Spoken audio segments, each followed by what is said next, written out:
Hey Prabhu. Om Namo Bhagavate Vasudevaya. Om Namo Bhagavate Vasudevaya. Om Namo Bhagavate Vasudevaya. Narayanam Namaskritya Naram Chaiva Narottamam Devim Saraswatim Vyasam Tato Jayamudiraye Shrinvatam Swakata Krishna Punya Shravana Kirtana Hridentasto Bhadrani Vidunoti Suhritsatam Nashtaprayesha Bhadreshu Nityam Bhagavata Sevaya Bhagavate Uttama Shloke Bhaktir Bhavati Naishtiki. Reading from Srimad Bhagavatam, Canto 3, Chapter 31, Text 31 and 32.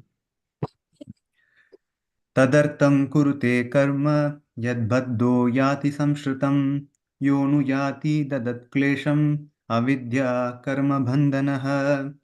Tadartam kurute karma yadbaddo yati samshritam yonu yati dadat klesham avidya karma bandhanaha. Tadartam kurute karma yadbaddo yati samshritam Yonu yati dadat klesham avidya karma bandhanaha. Synonyms: Tadartam, for the sake of the body; Kurute, he performs; Karma, actions; Yad baddhaha, by bound by which; Yati, he goes; Samshrutam, to repeated birth and death; Yaha, which body; Anuyati, follows; Dadat, giving; Klesham, misery; Avidya, by ignorance; Karma, by fruitive activities; Bandhanaha, the cause of bondage. Translation and purport by His Divine Grace A.C. Bhaktivedanta Swami Srila Prabhupada. Srila Prabhupada ki Jai. Translation. For the sake of the body, which is a source of constant trouble to him and which follows him because he is bound by ties of ignorance and fruitive activities, he performs various actions which cause him to be subjected to repeated birth and death. Purport. In the Bhagavad Gita, it is said that one has to work to satisfy Yajna or Vishnu. One second. Yajna or Vishnu, for any work done without the purpose of satisfying the Supreme Personality of Godhead, is a cause of bondage. In the conditioned state, a living entity accepts his body as himself, forgets his eternal relationship with the Supreme Personality of Godhead, and acts on the interest of his body. He takes the body as himself, his bodily expansions as his kinsman, and the land from which his body is born as worshipable. In this way, he performs all sorts of misconceived activities which lead to his perpetual bondage and repetition of birth and death in various species. In modern civilization, the so-called social, national, and government leaders mislead people more and more under the bodily conception of life, with the result that all the leaders with their followers are gliding down to the hellish conditions birth after birth. An example is given in Srimad Bhagavatam, Anda Yatandair Upaniyamanaha. When a blind man leads several other blind men, the result is that all of them fall down in a ditch. This is actually happening. There are many leaders to lead the ignorant public, but because every one of them is bewildered by the bodily conception of life, there is no peace and prosperity in the human society. So-called yogis who perform various bodily feats are also in the same category as such ignorant people because the Hatha Yoga system is especially recommended for persons who are grossly implicated in the bodily conception. The conclusion is that as long as one is fixed in the bodily conception, he has to suffer from birth and death. Text 32. Yat asadbihi patih punaha srishnodhara kritodhyamaihi astito ramate jantus tamo vishati purvavat यद्यप असद्भिः पतिः पुनः शिष्णोदरः कृतोद्यमैः आस्थितो रमते जन्तुः तमो विशति पूर्ववत् यद्यसद्भिः पतिः पुनः शिष्णोदरः कृतोद्यमैः आस्थितो रमते जन्तुस्तमो विशति पूर्ववत्. Synonyms: Yadi, if; Asadbihi, with the unrighteous; Pati, on the path; Punaha, again; Sishna, or the genitals; Udara, for the stomach; Krita, done; Udyamaihi, with whose endeavors; Astitaha, associating; Ramate, enjoys; Jantuhu, the living entity; Tamaha, darkness; Vishati, enters; Purvavat, as before. Translation and purport by His Divine Grace A.C. Bhaktivedanta Swami Srila Prabhupada. Srila Prabhupada ki Jai. Translation. If therefore the living entity again associates with the path of unrighteousness, influenced by sensually minded people, engaged in the pursuit of sexual enjoyment and gratification of the palate, he again goes to hell as before. Purport. It has been explained that the conditioned soul is put into Andha Tamishra and Tamishra hellish conditions, and after suffering there, he gets a hellish body like the dogs or hogs. After several such births, he again comes into the form of a human being. How the human being is born is also described by Kapiladeva. The human being develops in the mother's abdomen and suffers there and comes out again. After all these sufferings, if he gets another chance in a human body and wastes his valuable time in association of persons who are concerned with sexual life and palatable dishes, then naturally he glides down to the Andha Tamishra and Tamishra hells. Generally, people are concerned with the satisfaction of the tongue and satisfaction of the genitals. This is the material life. Material life means eat, drink, be merry, and enjoy with no concern for understanding one's spiritual identity and the process of spiritual advancement. Since materialistic people are concerned with tongue, belly, genitals, if anyone wants to advance in spiritual life, he must be very careful about associating with such people. To associate with such materialistic men is to commit purposeful suicide in the human form of life. It is said, therefore, that an intelligent man should give up such undesirable association and should always mix with saintly persons. When he is in association with saintly persons, all his doubts about the spiritual expansion of life are eradicated, and he makes tangible progress on the path of spiritual understanding. It is also sometimes found that people are very much addicted to a particular type of religious faith. Hindus, Muslims, and Christians are faithful in their particular type of religion, and they go to the church, temple, or mosque, but unfortunately, they cannot give up association of persons who are too much addicted to sex life and satisfaction of the palate. Here it is clearly said that one may officially be a very religious man, but if he associates with such persons, then he is sure to slide down to the darkest region of hell. नमो विष्णुपदाय कृष्णपृष्ठाय भूतले श्रीमते भक्तिवेदांत स्वामी नामने नमस्ते सरस्वती देवी गौरवाणी प्रचारणे निर्विशेष शून्यवादी पाश्चात्य जय श्री कृष्ण चैतन्य प्रभु नित्यानंद श्री अद्वैत गदाधर श्रीवासादि गौर भक्त वृंद हरे Krishna Krishna Krishna Hare Hare Hare Ram Ram Hare Hare. I humbly bow down to all the single Vaishnavas. So thank you for giving me an opportunity to purify myself.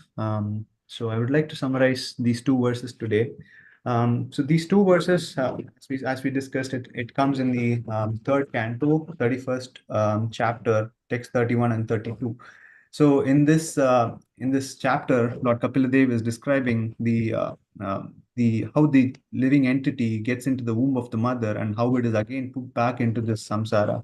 So previously we saw about how the jiva and in the mother of the womb, in the womb of the mother is praying that this may be its last birth, and then he prays that may he get reminded of Lord Krishna in the next birth and serve him.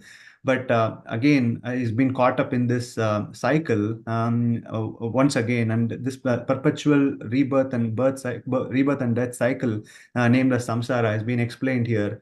And here it's very clearly explained by Kapiladev that the root cause for all this comes from the bodily conception. So it said, so in the first verse, which is the 31st verse, it says, Tadattam kurute karma yadbaddo yati samshritam. So the reason for the repeated birth and death is because of bodily conception.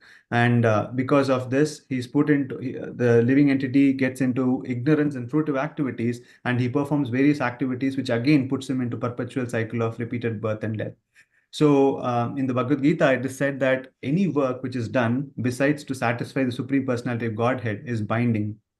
And so we can understand this in multiple ways, even in the materialistic sense. So when we want to perform an activity, there is always a motivator or a driver, and because of that, we do multiple things and we get bound. For example, we might think about when we started going to school, it was not just gaining knowledge, but to gain a good employment. And you get into an employment, then you have other goals to make sure that you climb the corporate ladder and all those things. So if you take, and there is a motivation besides serving the Supreme Personality of Godhead, there is always complications.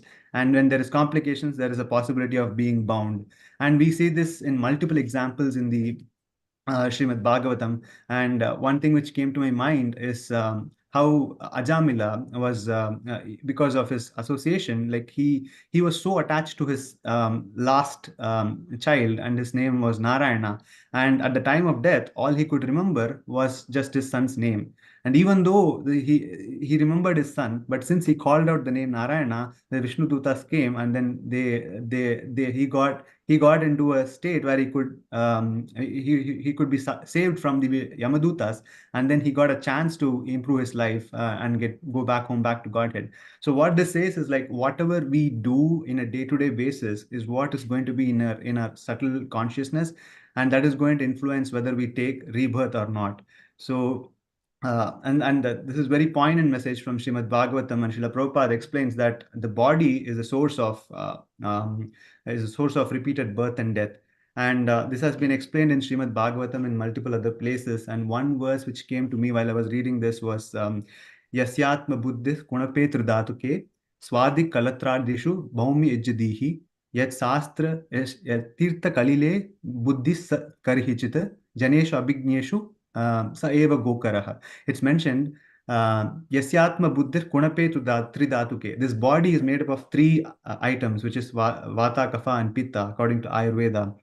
And we think that this body is everything, and then we think anything which is associated with body, Swadi Kalatradishu, which is wife, and the Baumya Jadihi, the place where one is born, we think that that is the most important thing, and we make so much efforts to cultivate patriotism and all those things. And when one goes to the place of pilgrimage and then thinks that it's nothing but a body of water and enjoys that, Srimad Bhagavatam classifies that person as Saeva Gokaraha, is no better than a cow or an animal.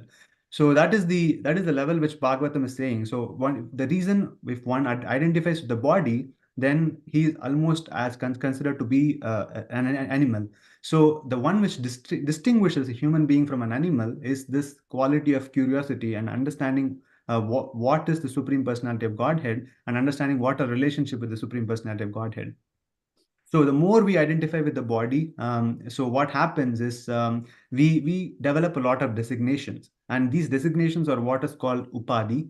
And so these designations, we can take an example. Like for example, we can think that I am an engineer. I have this title at work, and I can think that I'm a husband. I'm a father, and I'm a son to my parents. And all these are different designations, and these designations have karmic impact on which is riding on the back of it. So so that's why Srila Rupa Goswami mentions in the Bhakti Rasamrita Sindhu, he says Sarva Upadi Vinirmuktam Tatparatvena Nirmalam Rishikesha Rishikena Sevanam Bhakti Murchati. So it says Bhakti Uttama. So it says that uh,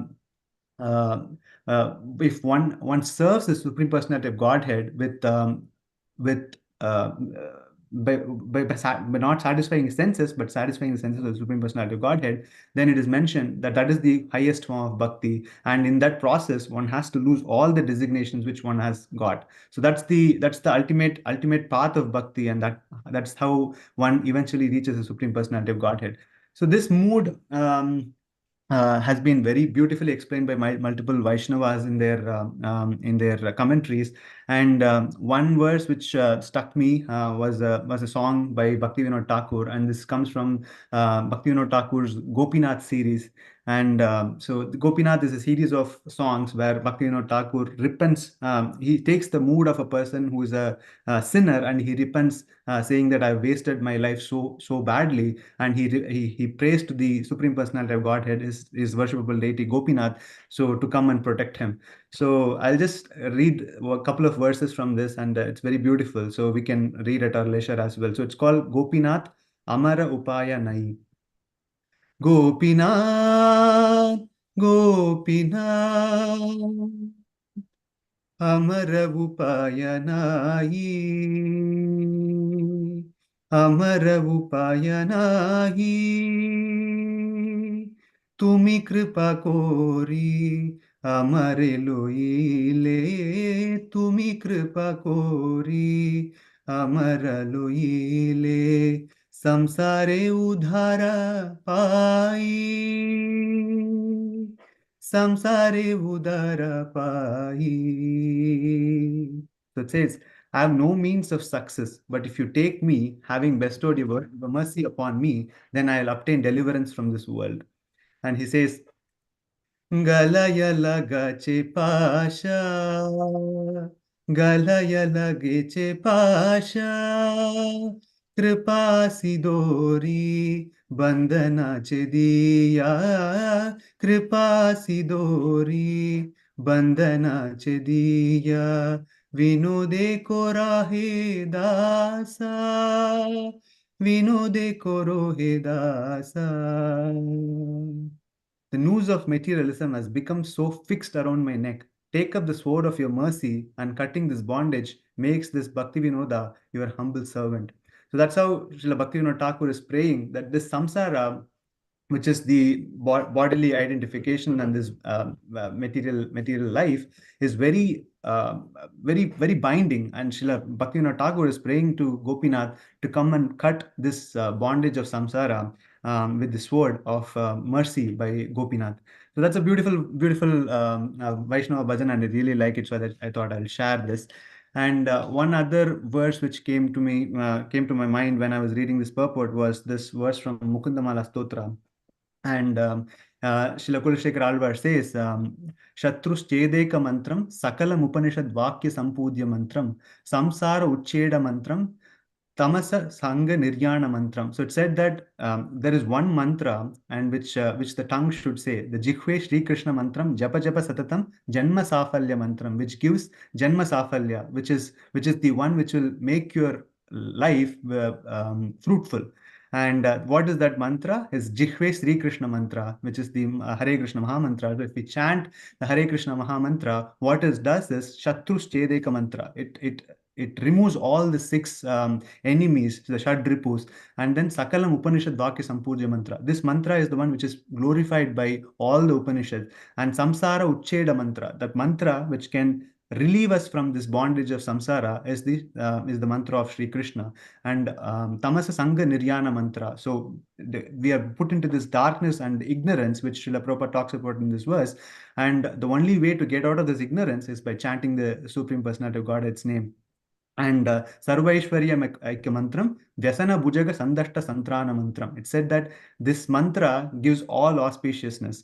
And Sakala Vyasana Bhujaga Sandashta Santrana Mantram. It means that there is this snake of this material existence which is always threatening us, and our time in this world can end anytime. And the one which gives relief to this anxiety caused by this material bondage is this mantra, which is the Sri Krishna's mantra. So that's the glory of chanting Hare Krishna, and this mantra, the Hare Krishna Maha mantra, can actually take us past this as a repeated birth and death cycle. So that's some of the verses which I could gather on verse 31, and in 32. Srila Prabhupada talks about a couple of important things. One is the importance of association. So depending on the association we take, if it is positive association with saintly persons, then it elevates us. And if we associated with worldly-minded people who are into two things primarily, according to Srila Prabhupada, is sensual pleasure and then eating palatable dishes. So such people, associating with such people, even though you might appear that you are a part of a religious organization and be outwardly a devotee, but just with associating such people pulls you down, and eventually you go into the hells mentioned as Andatamishra and Tamishra. And one thing which reminded me about this particular purport, one verse which was reminded of for me was the verse from Upadeshamrita. And the first verse of Upadeshamrita says, Vacho Vegam, Manaso Vegam, Jihva Vegam, Udara Upasta Vegam, Etan Vegan, Yo Vishehada Diraha, Sarvan Apimam Pratim Shashishyat. So there are different types of Vega or restrictions which one need to know, which is Vacho Vegam, which is the control of the speech. Manas Vacho Vegam, Manasa Krodha Vegam. Manasa Vegam is like one has to control the mind from not going anywhere and everywhere. And then Jihva Vegam, controlling the tongue. And Udara Upasta Vega. Udara is the stomach. And then Upasta Vega is that controlling the genitals. So one who has controlled all these six things is capable of having Sishyas all over the world, or is considered to be a Goswami. So those are the things which one has to control. So in the purport to this verse, Srila Prabhupada writes the tongue and the genital are extremely connected. So if one wants to go back to Godhead, one has to control both the tongue and the genital. And if the tongue is controlled, the genital is automatically controlled. And it's mentioned that the best way to control the tongue is to chant the Supreme Personality of Godhead's name and then eat Sri Krishna Prasada. And by doing those things, eventually the tongue, which can take us down, can actually elevate us to the Supreme Personality of Godhead. So those are some of the points I could gather on this topic. Thank you so much for giving me an opportunity to